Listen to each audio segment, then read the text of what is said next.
Jemi vetëm 2 ditë para shpalljes së listës së kombëtares nga Silvinjo dhe braziliani ka marrë lajme të mira para dueleve të këtij muaji.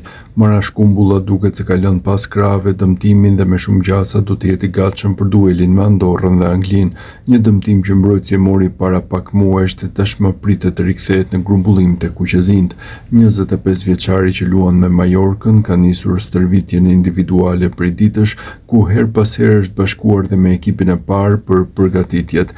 Me shumë gjasa mbrojtësi do të jetë i gatshëm për skuadrën spanjolle për duelin me Hetafen.